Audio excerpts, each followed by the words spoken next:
A Di Đà Phật. Đại chúng thân mến, trước khi chúng ta bước vào bài pháp địa tạng và vòng luân hồi, bí mật ít người biết.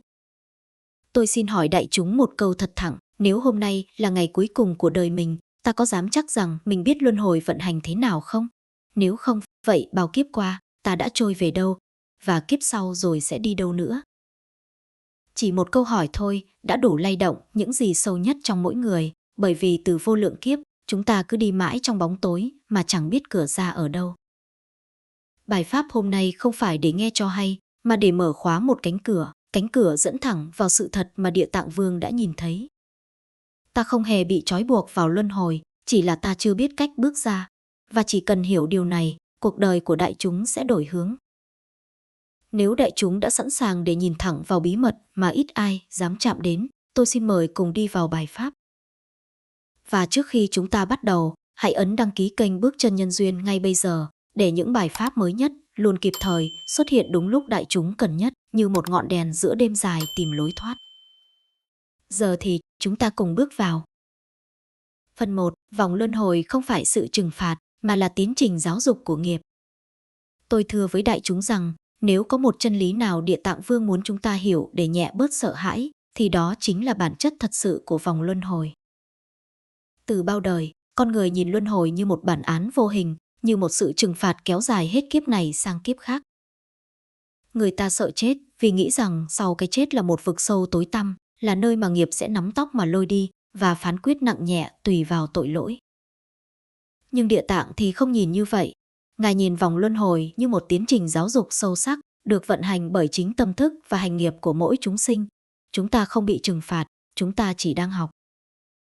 Tôi muốn đại chúng cùng tôi bước vào phần giáo pháp này với tâm không sợ hãi, vì hiểu được bản chất luân hồi rồi, ta sẽ bớt đi cái cảm giác như bị cuốn vào vòng xoáy mà không biết mình từ đâu đến và phải đi đâu.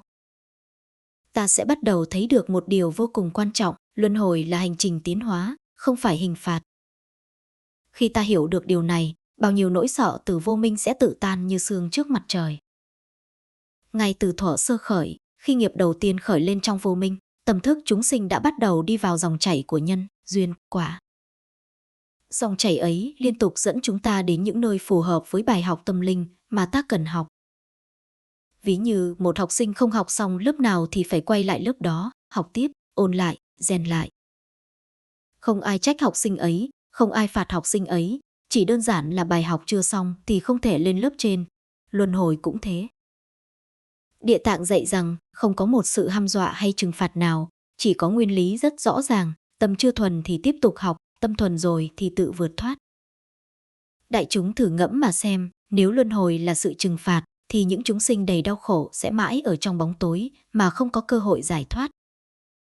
Nhưng nếu luân hồi là tiến trình giáo dục, thì mỗi kiếp sống, dù có đau khổ, đều mang trong nó hạt giống giải thoát, chỉ cần người đó chịu hiểu và chịu chuyển hóa. Và đó chính là giáo lý trung tâm mà Địa Tạng muốn truyền trao cho chúng ta, mỗi kiếp là cơ hội, không phải bản án. Nhiều người hỏi tôi, nếu luân hồi là tiến trình giáo dục thì tại sao đau khổ lại nhiều đến vậy? Tôi xin thưa rằng, đau khổ không phải để hành hạ, mà để cho ta thấy rõ điều gì trong tâm mình cần được thay đổi. Một người nóng nảy sẽ gặp những cảnh đưa đến tổn thương để thấy hậu quả của sân. Một người tham sẽ gặp những cảnh khiến họ thấy sự ràng buộc nặng nề của tham. Một người ích kỷ sẽ rơi vào những nơi thiếu tình thương để hiểu nỗi đau của sự vô cảm. Đó không phải là nghiệp phạt, mà là nghiệp dạy, như giáo viên gõ nhẹ vào bàn để học trò chú ý bài học. Đau khổ chỉ là tiếng chuông tỉnh thức, ta nghe được hay không là tùy trí tuệ của mỗi người. Tôi từng gặp rất nhiều người, đại chúng họ sống cả đời trong cảm giác như mình là nạn nhân của số phận, của nghiệp, của ông trời. Khi gặp khổ họ nghĩ sao tôi đáng bị như vậy, khi gặp nghịch cảnh họ nghĩ có ai đó đang trừng phạt tôi. Nhưng khi nghe lời Địa Tạng dạy rằng luân hồi là hành trình giáo dục, không phải tra tấn, thì họ như được mở khóa. Họ nhận ra rằng, hóa ra tôi chỉ đang học, không ai đang phạt tôi cả. Và ngay khoảnh khắc họ hiểu điều đó, bóng tối tan đi rất nhanh. Cầm cuốn sách đời mình lên và hiểu rằng mình là người viết tiếp, không phải nạn nhân của ai cả, đó chính là bước giải thoát đầu tiên. Đại chúng có bao giờ tự hỏi, tại sao có người sinh ra đã có trí tuệ, có người thì chậm chạp? Có người sinh trong gia đình đầy đủ, có người lại sinh vào chiến tranh, có người có thiện tâm từ nhỏ, có người sinh ra đã đầy sân hận. Tất cả không vì ai thưởng hay phạt, mà vì mỗi tâm thức đang đi qua giai đoạn học tập khác nhau. Cũng giống như một trường đại học có những sinh viên năm nhất, năm 2, năm cuối, và họ không thể học cùng một bài. Không ai giỏi hơn ai, chỉ là mỗi người đang ở lớp khác nhau. Địa Tạng dạy rằng nhìn chúng sinh bằng con mắt ấy thì ta sẽ không còn khinh ai, ghét ai hay sợ ai nữa. Ta sẽ thấy rằng mỗi người chỉ đang học một bài học mà chính ta cũng từng học qua. Tôi nói điều này để đại chúng thấy rằng cái nhìn của Địa Tạng về luân hồi vô cùng rộng lớn, vô cùng nhân từ, vô cùng khai mở. Ngài nhìn vào tiềm năng của chúng sinh, chứ không nhìn vào lỗi lầm của họ. Ngài nhìn vào quá trình, không nhìn vào khoảnh khắc. Một đứa trẻ không thể bị quy kết chỉ vì rớt một bài thi, một chúng sinh cũng không thể bị phán xét chỉ vì một kiếp làm sai. Vì thế, Địa Tạng mới phát đại nguyện không rời bỏ chúng sinh trong bất kỳ cảnh giới nào, bởi Ngài biết rằng trong bóng tối nhất vẫn có thể xuất hiện một tia sáng, và một tia sáng nhỏ cũng đủ để xoay hướng nghiệp của một kiếp người. Tôi muốn đại chúng ghi nhớ một điều rất quan trọng, mọi khổ đau trong luân hồi đều có điểm kết thúc khi ta hiểu đúng và học xong bài học của nó. Không có ai bị đẩy mãi mãi trong luân hồi, không có ai bị bỏ rơi, không có ai bị giam giữ vĩnh viễn. Ngay cả những linh hồn đang ở cõi cực tối, chỉ cần một niệm sáng thôi là đủ để thay đổi hành trình tái sinh. Vì thế Địa Tạng mới khuyên chúng ta phải biết gieo một niệm thiện, một niệm hiểu biết, một niệm tỉnh thức, vì chỉ một niệm ấy thôi cũng có thể rẽ hướng một đời. Tôi kể cho đại chúng nghe một câu chuyện nhỏ. Có một người phụ nữ đến hỏi tôi, thưa thầy, con đã làm nhiều sai lầm. Con lo rằng sau khi chết con sẽ bị đọa vào các cảnh giới đau khổ. Con sợ lắm. Tôi chỉ mỉm cười và nói, con không bị đọa, con chỉ đi học tiếp thôi. Người phụ nữ ấy khóc, không phải vì sợ, mà vì nhẹ. Đại chúng thấy không, đôi khi chỉ cần hiểu đúng bản chất của luân hồi, ta đã bước qua được một cánh cửa vô hình mà chính nỗi sợ của mình dựng lên. Hôm nay tôi muốn trao lại cho đại chúng cái nhìn ấy, luân hồi là lớp học, không phải nhà tù. Địa Tạng là vị thầy, không phải người phán xét. Mỗi khổ đau là bài học, không phải bản án. Mỗi kiếp sống là một chương sách, không phải một hình phạt. Và người nắm quyền thay đổi chương sách đó không ai khác ngoài chính chúng ta. Nếu đại chúng muốn tiếp tục được nghe toàn bộ 30.000 từ của bài pháp này, đầy đủ và sâu hơn nữa, tôi kính mời đại chúng đăng ký kênh Bước Chân Nhân Duyên. Để không bỏ lỡ bất kỳ phần nào tiếp theo, mỗi phần là một ánh sáng phá tan vô minh ngay trong đời này. Phần 2, nỗi khổ trong luân hồi phần lớn do chính ta tạo nên. Tôi thưa với đại chúng rằng, nếu ở phần trước chúng ta đã hiểu được rằng vòng luân hồi không phải sự trừng phạt mà là tiến trình giáo dục, thì hôm nay, trong phần 2 này, tôi xin chia sẻ một chân lý còn sâu hơn, một bí mật mà Địa Tạng Vương luôn nhấn mạnh nhưng hiếm ai chịu nhìn thẳng. Nỗi khổ trong luân hồi phần lớn không đến từ bên ngoài mà do chính ta tạo nên từ hành nghiệp của mình. Khi hiểu được điều ấy, đại chúng sẽ bừng tỉnh như chiếc gương bị bụi phổ nay được lau sạch, ta sẽ nhìn rõ vì sao mình khổ, và quan trọng nhất là biết cách dừng lại. Đại chúng thân mến, chúng ta thường có xu hướng đổ lỗi cho ngoại cảnh, cho số phận, cho người khác mỗi khi gặp khổ. Khi có bệnh thì trách trời, khi gặp nghịch cảnh thì trách người, khi tình phá thì trách duyên, khi sự nghiệp đổ vỡ thì trách đời. Nhưng ít ai hỏi rằng tâm tôi đã gieo gì và tôi đã dẫn mình đến tình cảnh này bằng cách nào. Địa Tạng dạy rằng không có khổ nào đến mà không có nguyên nhân, và nguyên nhân đó chưa bao giờ nằm ngoài tâm của chính ta. Ngài chỉ rõ, thân, khẩu, ý là 3 cánh cửa tạo nghiệp, cũng là 3 con đường dẫn ta vào những cảnh giới tương ứng với hành động của mình. Một lời nói ác có thể mở ra một kiếp sống đầy thị phi, một ý niệm tham có thể kéo ta vào một đời làm kẻ thiếu thốn, một hành động gây hại có thể khiến ta trôi dạt vào những chốn tối tăm. Nghiệp không trừng phạt ta, mà chỉ phản chiếu chính xác hành vi ta đã làm. Nó như bóng theo hình, như vang theo tiếng. Nỗi khổ đến với chúng ta không phải để giết ta, mà để chỉ ta thấy cái gì cần được chuyển hóa. Nhưng vì chúng ta không hiểu nên ta chống lại nó, oán trách nó, từ đó tạo thêm nghiệp mới và kéo dài vòng luân hồi của chính mình. Giống như có người bị thương mà không cho bác sĩ chạm vào vết thương, cứ ôm lấy đau đớn rồi than trách, trong khi chỉ cần biết mở lòng và nhìn thẳng vào vết đau thì mới chữa lành được. Đại chúng, tôi xin hỏi một câu thật lòng. Nếu chúng ta cứ tiếp tục phản ứng bằng sân khi bị người khác xúc phạm, thì làm sao thoát được cảnh giới sân. Nếu chúng ta cứ tiếp tục tham cầu vô độ thì làm sao ra khỏi đời sống thiếu thốn. Nếu chúng ta cứ tiếp tục si mê, không chịu hiểu đời thì làm sao thấy được đường đi khỏi luân hồi. Địa Tạng dạy rằng kẻ thù lớn nhất của chúng sinh không phải ma quỷ mà là nghiệp từ chính tâm mình.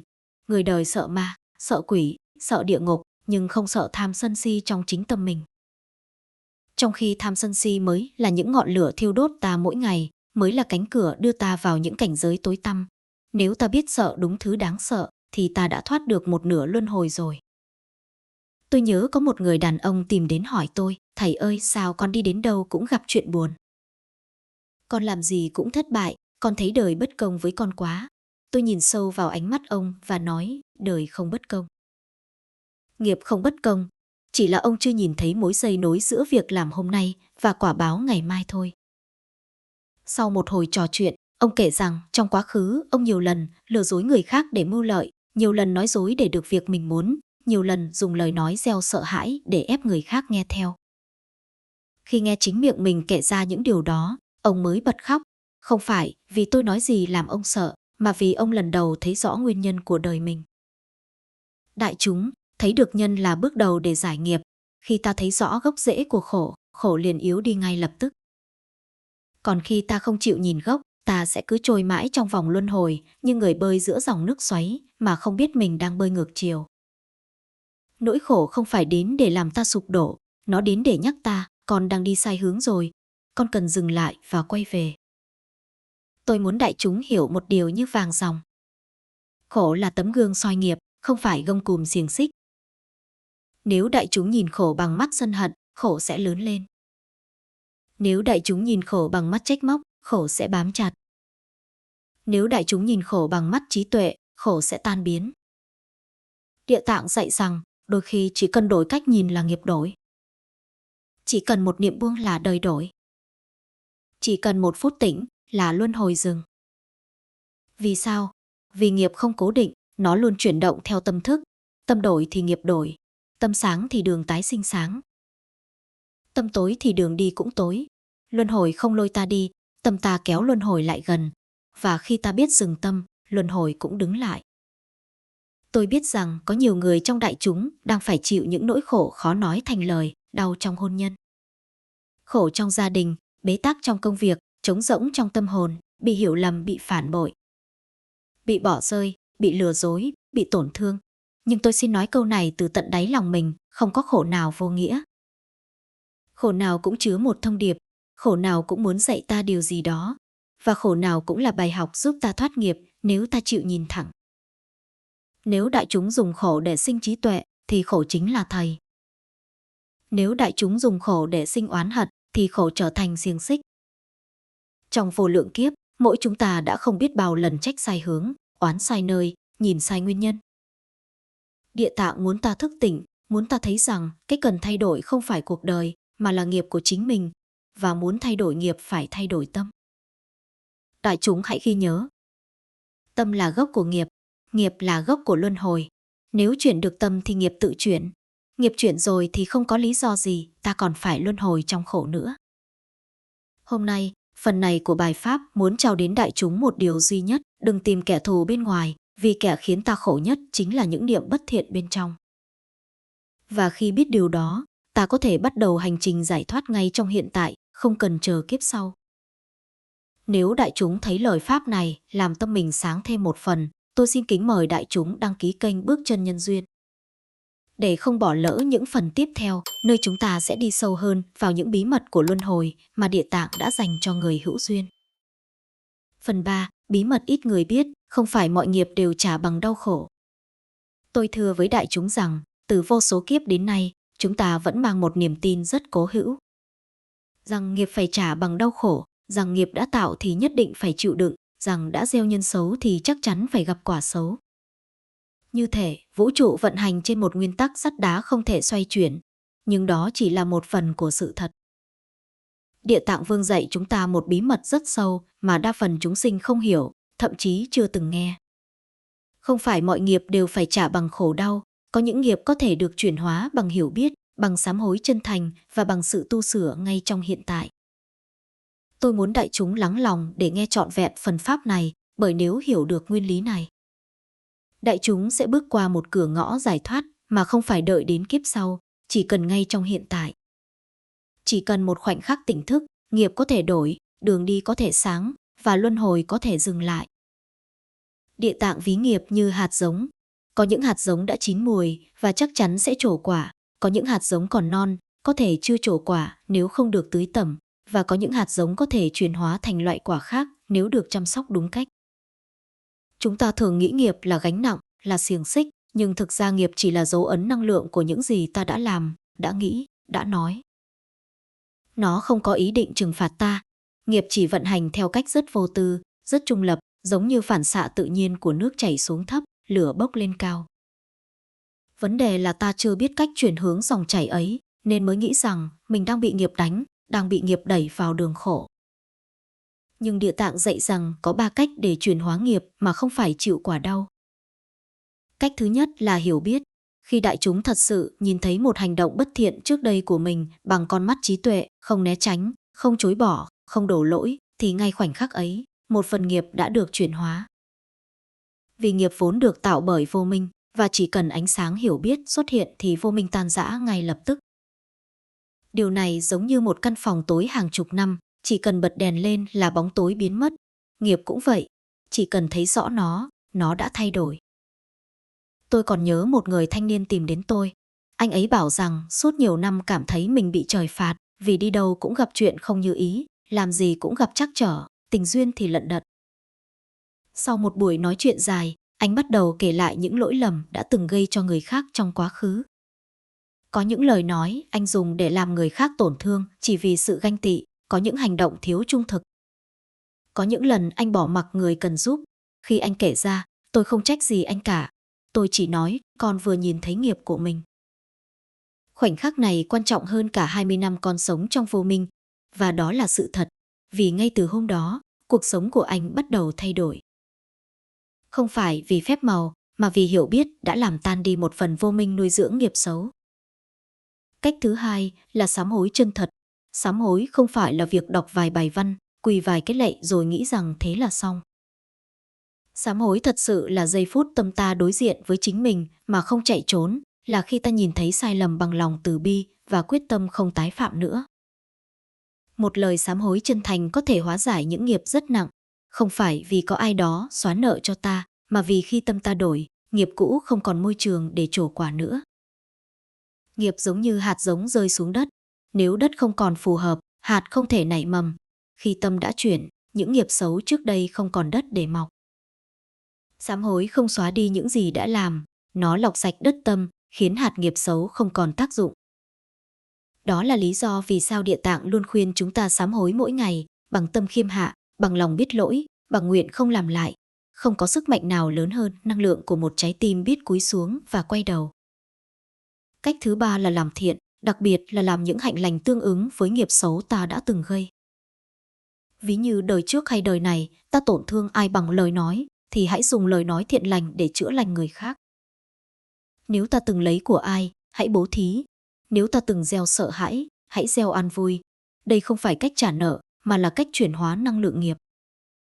Khi ta tạo quá nhiều thiện nghiệp, năng lượng sáng sẽ làm cho năng lượng tối yếu dần. Quả xấu có thể nhẹ đi, hoặc tan biến trước khi chín. Nghiệp không cố định, nghiệp như dòng nước, có thể rẽ sang hướng khác nếu ta biết đào một con đường mới. Đại chúng có thấy rằng 3 cách này, hiểu biết, sám hối và làm thiện, đều là con đường chuyển nghiệp không đau khổ. Đó là bí mật mà Địa Tạng dạy, nhưng ít ai chịu tin, vì con người có xu hướng tin vào sự trừng phạt hơn là sự cứu rỗi. Người ta nghĩ nghiệp giống như án tù chung thân, nhưng Địa Tạng muốn chúng ta hiểu rằng nghiệp giống như bài học, học xong là qua, không ai bắt ta ở lại nếu ta đã trưởng thành. Có người hỏi tôi, thưa thầy, nghiệp con tạo nhiều như thế, sao con chuyển hết được? Tôi nói, con không cần chuyển hết. Con chỉ cần chuyển tâm, khi tâm đổi thì nghiệp đổi, khi tâm sáng thì đường đi sáng, khi tâm thiện thì nghiệp thiện đến. Con không cần gánh cả trời nghiệp, con chỉ cần thay đổi ngay giây phút hiện tại. Địa Tạng dạy rằng nghiệp có 4 giai đoạn. Nghiệp đã tạo nhưng chưa trổ. Nghiệp đang trổ. Nghiệp đã trổ xong. và nghiệp mới đang hình thành từ tâm niệm hiện tại. Điều kỳ diệu nằm ở chỗ, nếu ta tuệ chi đúng, ta có thể thay đổi 3 trong 4 loại ấy. Chỉ có nghiệp đã trổ xong là không thay đổi được, vì nó đã qua rồi. Nhưng nghiệp chưa trổ thì vô số con đường để chuyển. Nghiệp đang trổ thì có thể giảm bớt bằng tâm không oán trách và bằng cách gieo thêm thiện. Và nghiệp đang hình thành thì ta hoàn toàn làm chủ. Người không biết thì sống trong sợ hãi. Người biết thì sống trong chủ động. Người giác thì sống trong tự do.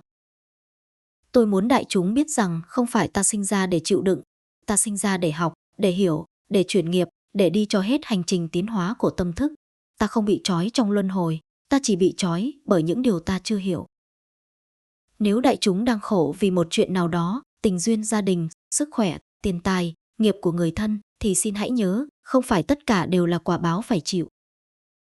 Có những nỗi khổ chỉ đến để nhắc ta quay đầu, có những nỗi khổ đến để ta biết mình cần mở lòng. Có những nỗi khổ đến để ta biết buông một người nào đó, một thói quen nào đó, một nhận thức sai nào đó. Khi ta hiểu ý nghĩa phía sau nỗi khổ, ta sẽ bớt trách, bớt sợ, bớt oán, và lúc ấy nghiệp bắt đầu tan. Địa Tạng không bao giờ dạy ta sống như nạn nhân của nghiệp. Ngài dạy ta sống như người điều khiển nghiệp, người chuyển nghiệp, người vượt nghiệp. Ngài dạy ta rằng nghiệp không phải xích sắt, nghiệp là cây bút để ta viết tiếp kiếp sống của mình. Tôi xin nói với đại chúng điều này như một cam kết tâm linh. Chỉ cần hiểu đúng về nghiệp, một nửa luân hồi đã tiêu tan. Chỉ cần biết sám hối mỗi ngày, bóng tối trong tâm sẽ giảm dần. Chỉ cần siêng làm thiện, đường tái sinh sẽ sáng lên. Hôm nay, phần pháp này chỉ muốn nhắc đại chúng một điều. Nghiệp có thể chuyển hóa, khổ có thể nhẹ lại, đau có thể tan, luân hồi có thể dừng. Điều quan trọng là tâm có chịu mở cửa hay không. Nếu đại chúng thấy lời pháp này làm tâm mình nhẹ đi, xin hãy đăng ký kênh Bước Chân Nhân Duyên. Để chúng ta còn gặp nhau ở những phần tiếp theo, nơi giáo pháp của Địa Tạng sẽ tiếp tục mở ra những bí mật mà ngay cả những người tu lâu năm cũng chưa từng nghe. Phần 4, nghiệp lực như bóng không rời, vòng luân hồi không bao giờ sai lệch. Đại chúng thân mến, bước vào phần thứ 4, tôi muốn cùng đại chúng nhìn thẳng vào một sự thật mà Địa Tạng Vương đã chỉ dạy một cách thấm thía nhất, nghiệp lực không bao giờ rời chúng ta, dù chỉ một hơi thở. Tất cả những gì ta đã tạo, đã nói, đã nghĩ dù là rất nhỏ, dù không ai nhìn thấy đều không hề biến mất, chúng đi theo ta như cái bóng đi theo thân. Đại chúng thử nghĩ mà xem, ta có thể chạy thật nhanh, ta có thể núp dưới gầm bàn, ta có thể tắt hết đèn, nhưng cái bóng vẫn còn đó, bởi vì nó vốn là cái ta tạo ra bằng chính thân ta. Nghiệp lực cũng như vậy, chạy trốn không bao giờ là giải pháp. Địa Tạng Vương Bồ Tát trong các phẩm kinh đã không ít lần nhắc rằng, mỗi niệm khởi, mỗi hành động dù rất nhỏ đều kết thành dòng nghiệp, và dòng nghiệp đó chính là dòng nước ngầm dẫn dắt ta trong vòng luân hồi. Chúng ta thường nghĩ nghiệp nặng mới nguy hiểm, nghiệp ác mới đáng sợ, nhưng sự thật không phải chỉ như thế. Ngay cả những nghiệp nhỏ, nếu ta lặp đi lặp lại mỗi ngày, chúng sẽ tạo thành dòng chảy mạnh mẽ, đẩy ta vào những hướng mà ta không hề hay biết. Một lời nói vô tình làm người khác tổn thương, một ý nghĩ ích kỷ thoáng qua, một lần sân giận mà ta không chịu hóa giải, tất cả đều tích lại. Và khi đủ duyên, đủ lực, chúng nở ra như hạt giống gặp mưa. Có người hỏi tôi, tại sao có người hiền lành, tử tế, nhưng vẫn gặp khổ đau? Tại sao có người làm ác mà vẫn sống sung sướng? Tôi chỉ nhẹ nhàng đáp, đại chúng ơi, vì nghiệp lực không chiêu cảm trong một đời. Nhân gieo đời trước, đời sau mới trổ. Nhân gieo sáng nay, chiều nay chưa chắc đã nở. Và nhân gieo ngày hôm nay, kiếp sau có khi mới bắt đầu cho quả. Kinh Địa Tạng dạy ta điều này để làm gì? Không phải để sợ hãi, không phải để buông xuôi, mà là để tỉnh thức, để biết rằng mỗi lời nói của ta có trọng lượng như đá rơi xuống nước, mỗi hành động của ta có sức lan như sóng lan ra ngoài đại dương. Ta gieo gì, ta nhận đó. Nghe thì đơn giản, nhưng sống được như vậy thì cả đời chúng ta chìm trong an lạc. Tôi thường nhắc đại chúng rằng, một niệm thiện là một bước rời xa luân hồi. Một niệm ác là một bước đi sâu hơn vào tái sinh. Địa Tạng Vương không dạy chúng ta diệt trừ nghiệp trong một đêm, bởi điều đó không thể. Ngài dạy ta chuyển hóa từng chút, từng thói quen nhỏ, từng ý niệm vi tế. Vì sao? Vì nghiệp vốn là thứ ta tạo ra từng chút một, vậy cách phá cũng phải đi từng chút một. Đại chúng cứ hình dung nghiệp như một tảng đá lớn. Nếu ta cố đập một lần, đá không vỡ mà chính ta vỡ. Nhưng nếu mỗi ngày ta gõ nhẹ một cái đúng chỗ, đúng cách, thì đến một lúc đá sẽ nứt, rồi vỡ rồi tan. Tôi muốn kể cho đại chúng nghe một câu chuyện trong kinh, có một chúng sinh tạo nghiệp giết hại rất nặng, chết xuống chịu khổ trong địa ngục. Nhưng chỉ vì trong một kiếp rất xa xưa, người ấy từng có một niệm khởi thiện, đem một bát cơm bố thí cho người nghèo. Chỉ một niệm, chỉ một hành động mà sau cùng trở thành chiếc dây kéo họ ra khỏi địa ngục khi đủ duyên. Như vậy, đại chúng thấy rõ ràng, nghiệp dù lớn hay nhỏ đều có sức mạnh vô hạn khi thời điểm chín muồi. Từ phần này, tôi muốn đại chúng hiểu sâu hơn rằng, Địa Tạng Vương muốn cứu chúng sinh không phải bằng cách xóa nghiệp, mà bằng cách giúp ta tự học cách chuyển hướng nghiệp, tự thắp lại tâm sáng trong mình. Ngài dạy chúng ta sám hối, vì sám hối không phải là cầu xin tha thứ, mà là tự soi lại mình, nhận ra điều không đúng và dừng lại ngay từ gốc. Khi tâm ngừng tạo nghiệp mới, nghiệp cũ sẽ dần tan như sương tan khi mặt trời lên. Vòng luân hồi vận hành không sai, dù một mẩy lông. Đại chúng gieo nhân gì, đại chúng nhận quả đó. Nhưng trong biển nhân duyên ấy, vẫn có một điều kỳ diệu, chỉ cần thay đổi tâm ngay hiện tại, dòng nghiệp lập tức thay hướng. Không gì cố định, không gì không chuyển hóa được, miễn là đại chúng thật lòng hướng thiện. Và ngay lúc này, khi đại chúng đang lắng nghe Pháp, khi tâm đang thanh tịnh, khi trí đang sáng, tôi xin đại chúng hãy gieo một nhân lành ngay lập tức, một niệm thiện, một tâm nguyện tu, một ý định dừng lại sân hận. Hoặc chỉ đơn giản là lòng biết ơn. Địa Tạng Vương đã dạy, chỉ cần một niệm thiện là đã bước ra khỏi vô minh. Trước khi bước sang phần tiếp theo, tôi mời đại chúng như một thiện nghiệp nhỏ, một duyên lành trong giây phút này, hãy đăng ký kênh Bước Chân Nhân Duyên. Mỗi cú nhấp chuột của đại chúng không chỉ là cách để không bỏ lỡ những bài pháp thâm sâu, mà còn là một hạt giống thiện lành, giúp giáo pháp lan rộng, để nhiều người đang chìm trong khổ đau có thể gặp được ánh sáng địa tạng. Chúng ta tiếp tục cùng nhau đi sâu hơn trong phần tiếp theo. Phần 5, nghiệp khởi từ tâm, một niệm khởi lên là mở ra một kiếp. Đại chúng thân mến, chúng ta đã cùng nhau bước qua 4 phần sâu sắc về nghiệp, về luân hồi, về những điều Địa Tạng Vương Bồ Tát muốn chúng ta thức tỉnh. Và giờ đây, tôi xin dẫn đại chúng đi vào phần thứ 5, một phần quan trọng đến mức có thể thay đổi cả cách ta nhìn đời, nhìn mình và nhìn nghiệp báo. Đó chính là tâm niệm. Địa Tạng Vương dạy rằng tất cả nghiệp đều bắt đầu từ tâm. Một ý nghĩ nhỏ, thoáng qua như cơn gió chạm nhẹ vào lá cũng có thể trở thành nhân gieo xuống đất tâm thức, rồi một ngày nào đó mọc thành quả mà ta không hề ngờ tới. Đại chúng thường nghĩ nghiệp được tạo bởi hành động, nhưng Địa Tạng Vương nói rõ, ý nghiệp là mạnh nhất, mạnh đến mức chỉ một niệm sân cũng có thể thiêu đốt công đức tích lũy của nhiều năm. Một niệm tham cũng có thể mở cửa cho vô minh, và một niệm thiện cũng có thể làm sáng cả một kiếp. Chúng ta sống trong đời, ngày ngày tiếp xúc với bao nhiêu điều làm dao động tâm, lời nói của người khác, áp lực công việc, những câu chuyện trên mạng xã hội, những phiền não của gia đình. Tâm ta chưa kịp lắng thì đã nổi sóng. Địa Tạng Vương dạy rằng tâm dao động liên tục chính là nguồn sinh vô số nghiệp nhỏ, nhưng nhiều nghiệp nhỏ cộng lại thành nghiệp lớn, rồi dẫn ta đi vào những vòng tái sinh mà ta không hề mong muốn. Đại chúng có biết không? Chỉ một niệm sân thôi, một chút cảm giác khó chịu khi ai đó làm trái ý mình, một lời muốn phản bác, muốn hơn thua, tất cả đều là nghiệp. Một niệm khởi lên ý muốn chiếm hữu, muốn hơn người, muốn được tôn vinh, đó cũng là nghiệp. Một niệm ganh tị, dù ta chưa nói ra, dù ta chưa làm gì cũng là nghiệp. Nghiệp bắt đầu nhẹ như khói, nhưng khi ta nuôi nó trở thành lửa. Lửa ấy thiêu rụi chính ta trước khi đốt ai khác. Trong kinh Địa Tạng có đoạn kể về một người phụ nữ chỉ vì một niệm sân với mẹ mình trong quá khứ, dù sau đó bà sống hiền lành cả đời, nhưng khi mất vẫn bị dẫn xuống nơi khổ. Vì sao? Vì niệm sân chưa bao giờ được hóa giải, giống như mũi tên đã bắn ra nhưng chưa bao giờ được lấy khỏi vết thương. Vết thương ấy âm ỉ, và đến một lúc, nó tạo thành nghiệp đủ mạnh để chiêu cảm quả báo.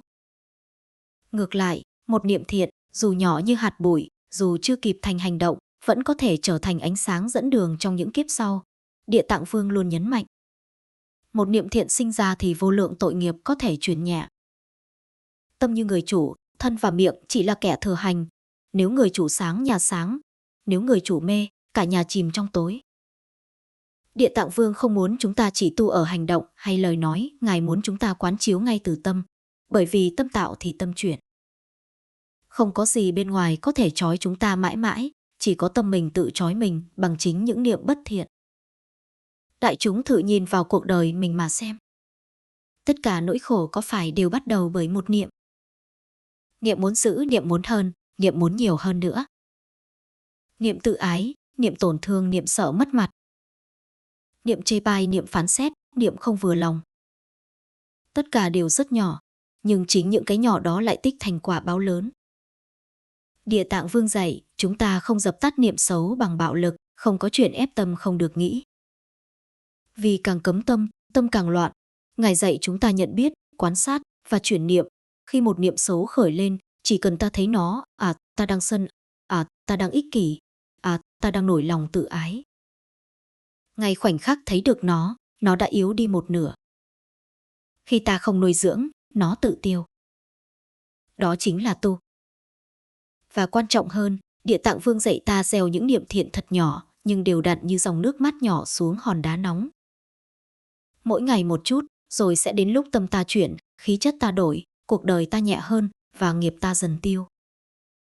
Đại chúng thân mến, ngay lúc này, khi tâm đang lắng xuống, khi trí đang tỏa sáng, tôi xin đại chúng gieo một niệm thiện rất nhỏ nhưng vô cùng quý báu.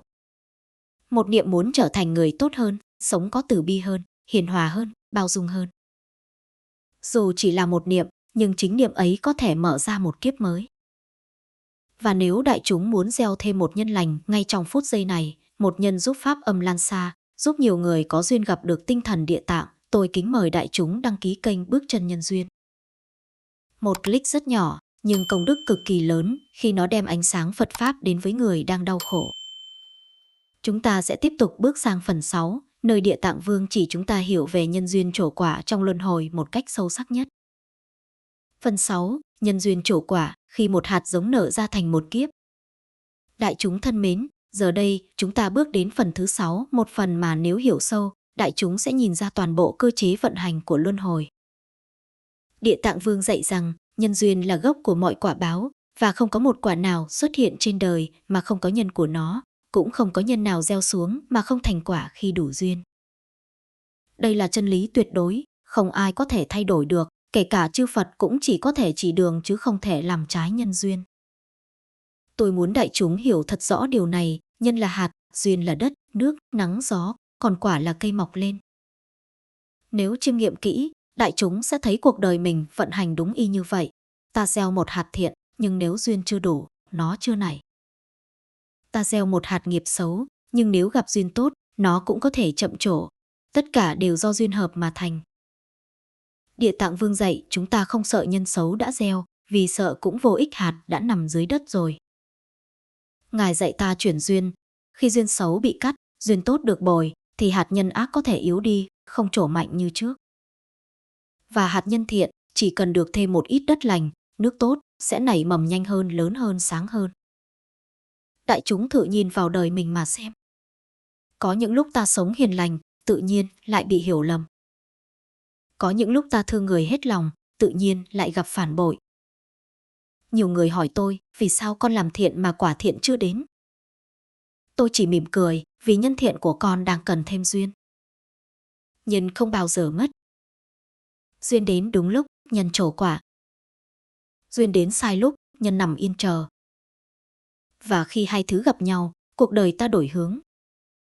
Địa Tạng Vương Bồ Tát giải thích rằng, mọi đau khổ, mọi hạnh phúc, mọi gặp gỡ trong đời đều do nhiều lớp duyên kết thành, không thứ gì là ngẫu nhiên.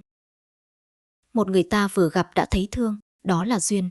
Một người chỉ mới nhìn đã thấy ghét, đó cũng là duyên. Một người hành hạ ta, đó là duyên. Một người nâng đỡ ta, đó cũng là duyên. Duyên không phải số phận, mà là kết quả của trăm ngàn nhân trong kiếp này và kiếp khác. Trong vòng luân hồi, duyên chính là chất keo nối ta với những người ta gặp, những vấn đề ta đối diện, những thử thách ta phải vượt qua. Mỗi duyên mở ra một cánh cửa, và cánh cửa ấy dẫn ta vào một đoạn đường khiến ta phải trưởng thành thêm.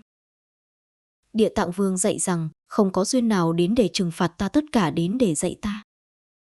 Người làm ta khổ đến để dạy ta buông, người làm ta vui đến để dạy ta biết ơn, người phản bội ta đến để dạy ta không bám víu, người thương ta đến để dạy ta trân trọng. Một kiếp người chính là sự liên tục của các duyên trổ quả, quả lại thành nhân mới lại đợi duyên mới. Chính vòng tròn đó tạo thành luân hồi. Có những quả rất nhanh như ăn cay thì nóng, chửi người thì bị chửi lại. Có những quả rất chậm như giúp một người lúc họ khổ, vài năm sau họ giúp lại ta lúc ta gặp nạn. Và có những quả cực kỳ chậm trổ sau khi ta chết, đi vào kiếp sau nữa, thậm chí trổ hàng trăm kiếp về sau. Đại chúng nghe vậy đừng sợ. Bởi vì hiểu được duyên là đã nắm được chìa khóa chuyển nghiệp. Người không hiểu duyên thì cầu phước hoài mà vẫn khổ. Người hiểu duyên chỉ cần chuyển một niệm là phước đến tự nhiên. Địa Tạng Vương dạy, muốn chuyển nghiệp nhanh nhất, hãy tạo duyên tốt thật nhiều. Muốn tránh quả xấu, hãy dừng tạo duyên xấu ngay lập tức. Một lời nói lành duyên tốt. Một ý nghĩ thiện duyên tốt.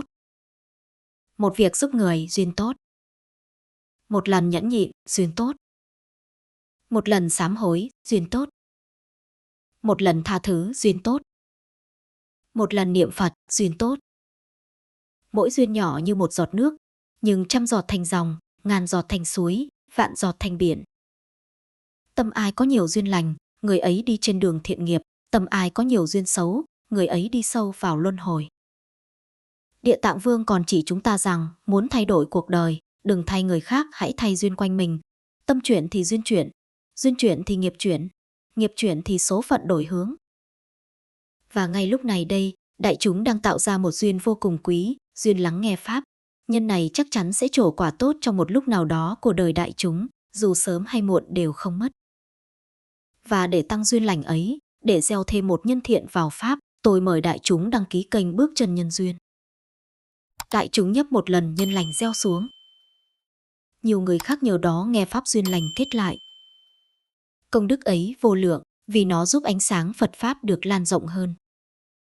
Ngay sau đây, chúng ta bước vào phần 7, nơi Địa Tạng Vương chỉ cho chúng ta bí mật về những cửa ngõ dẫn vào các cõi trong luân hồi. Tôi mời đại chúng chuẩn bị tâm mình thật lắng, vì phần này vô cùng sâu và quan trọng. Phần 7, các cửa ngõ luân hồi, khi tâm mở hướng nào, kiếp sau đi về hướng ấy.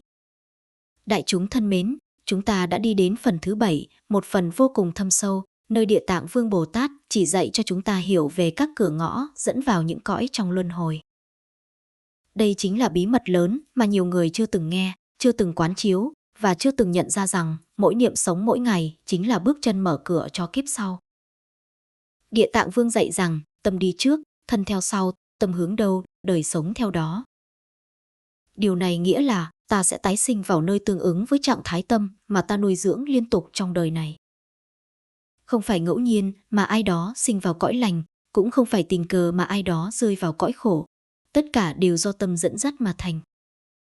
Tôi xin cùng đại chúng đi sâu vào từng cửa ngõ một cách nhẹ nhàng nhưng đầy đủ ý nghĩa để ta hiểu rằng không ai quyết định kiếp sau của ta, chính ta quyết định. 1. Cửa ngõ dẫn vào cõi người khi tâm biết thiện nhưng còn vướng tham sân si nhẹ.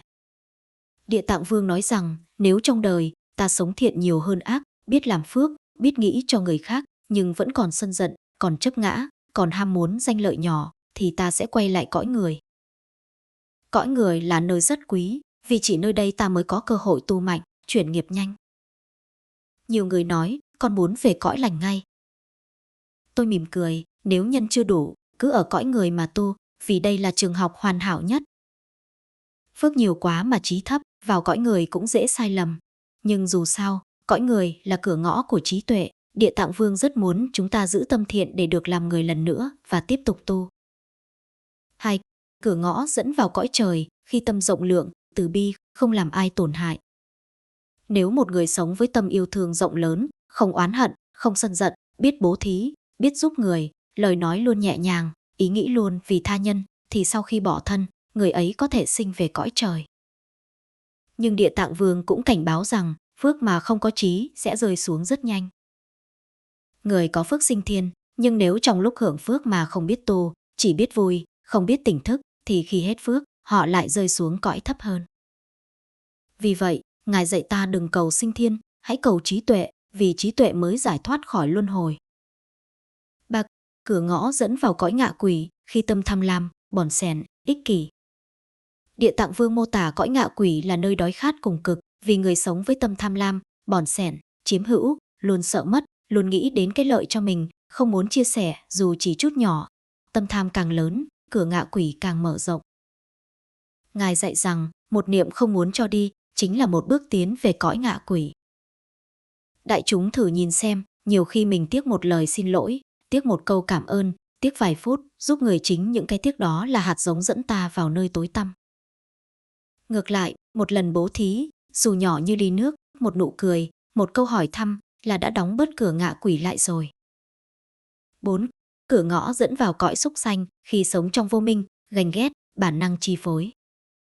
Địa Tạng Vương dạy, những người sống chỉ theo bản năng, không biết thiện ác, thường nóng nảy, dễ sân giận, ganh ghét, hại người vì lợi ích nhỏ, thiếu trí tuệ, thiếu tỉnh thức, người ấy có thể rơi vào cõi súc sanh. Ngài nói, kẻ sống bằng bản năng sẽ đi vào cõi của bản năng. Kẻ sống bằng trí tuệ sẽ đi vào cõi của trí tuệ. Đây không phải trừng phạt, đây là sự tương ứng, tâm giống nơi nào, sẽ đi về nơi đó. 5. Cửa ngõ dẫn vào địa ngục, khi sân hận, hận thù, độc ác nuôi liên tục. Địa ngục không phải nơi ai đó kết án ta, mà là nơi tâm ta tự chiêu cảm. Khi sân hận quá nhiều, khi thù hằn quá lâu, khi tàn nhẫn, khi muốn làm người khác đau, khi vui trên nỗi khổ người khác, đó là lúc ta tự mở cửa vào nơi tối nhất của luân hồi. Địa Tạng Vương không muốn ai rơi vào nơi ấy. Cho nên Ngài dạy điều tối quan trọng. Hãy dập sân hận ngay khi nó mới khởi, đừng để thành nghiệp mạch. Chỉ cần một niệm tha thứ, một niệm buông bỏ, một niệm biết thương lấy chính mình, ta đã đóng cửa địa ngục lại rồi. 6. Cửa ngõ dẫn vào cõi Atula, khi thiện nhiều, nhưng thích đấu tranh hơn hòa thuận.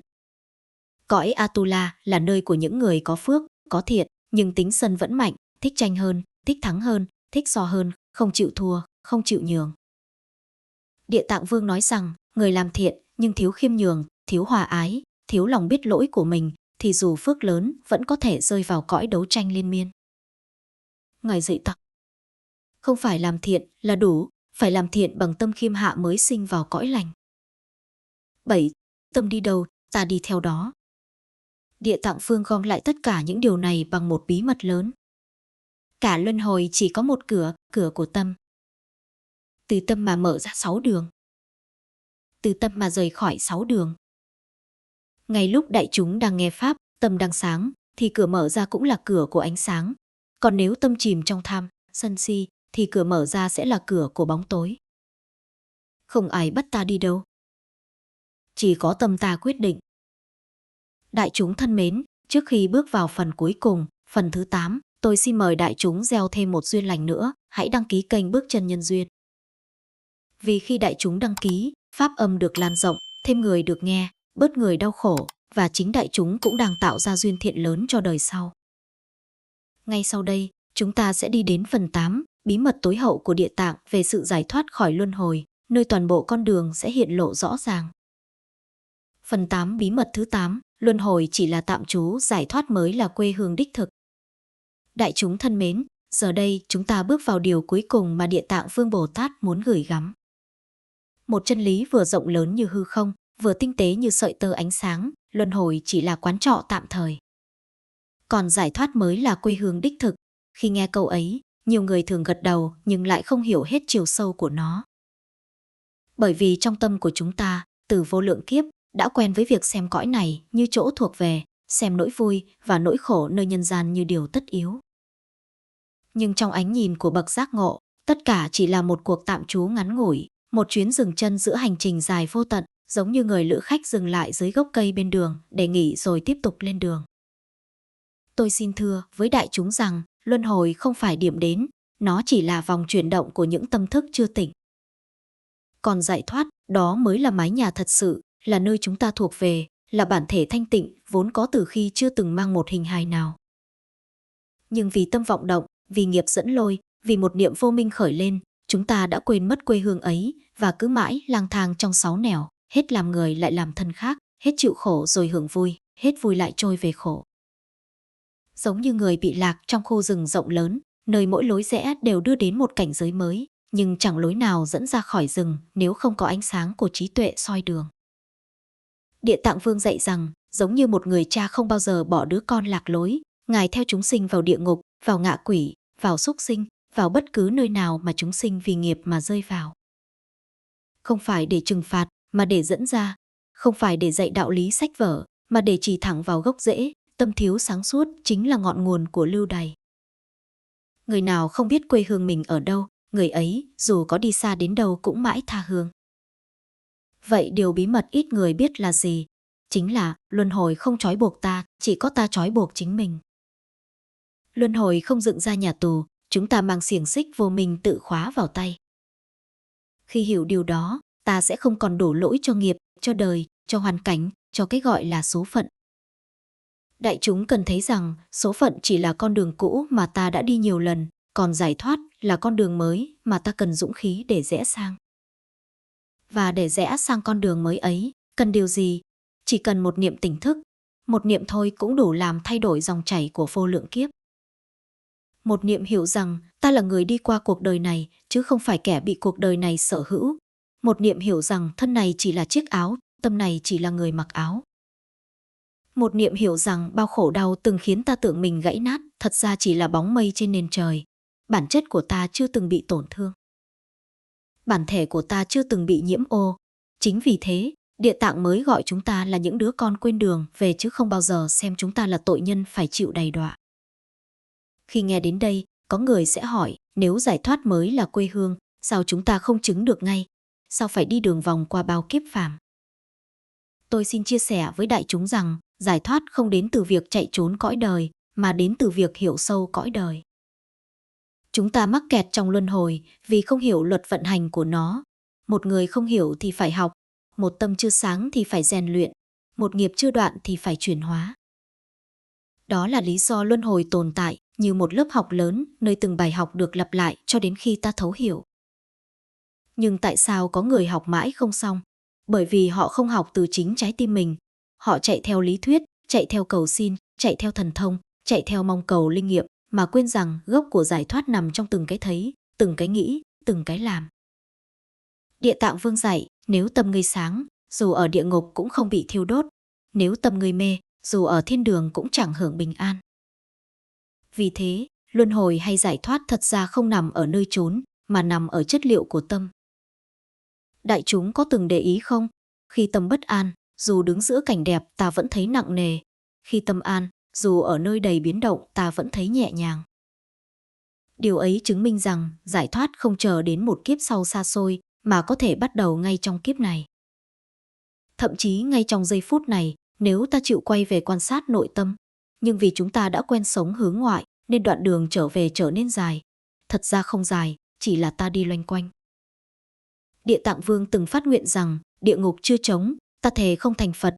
Nghe qua thì tưởng là câu nói vĩ đại, nhưng hiểu sâu mới thấy đó là lời nhắc dành cho chính chúng ta. Giải thoát của mỗi người không thể tách khỏi giải thoát của mọi người. Khi ta hiểu mình, ta sẽ hiểu người khác. Khi ta thương mình, ta sẽ thương người khác. Khi ta bước ra khỏi tối tăm, ta sẽ tự nhiên giúp người khác nhìn thấy ánh sáng. Bởi vì trong bản chất, chúng sinh không hề tách biệt. Tâm này tịnh, thế giới liền tịnh. Tâm này sáng, đời liền sáng. Vậy điều bí mật cuối cùng là giải thoát không phải đích đến, mà là sự trở về. Không phải tìm thêm điều gì mới, mà là buông những thứ không thuộc về mình. Không phải tranh giành, mà là nhận ra mình vốn đủ. Không phải chờ đợi, mà là sống tỉnh thức trong từng hơi thở. Khi ấy, luân hồi tự nhiên trở thành cánh cửa mở chứ không phải xiềng xích. Đời sống này trở thành bài học đẹp, trở thành nơi ta trưởng thành, chứ không còn là đoạn đường khiến ta sợ hãi. Và tôi tha thiết gửi đến đại chúng, hãy xem cuộc đời này như một chuyến tạm trú, và đừng bám chấp quá nhiều vào những điều rồi cũng đổi thay. Người thương rồi cũng xa, người ghét rồi cũng quên, nỗi khổ rồi cũng tan, niềm vui rồi cũng phai. Tất cả đều là bóng trôi trên dòng nước. Thứ duy nhất đi cùng ta là nghiệp và sự tỉnh thức.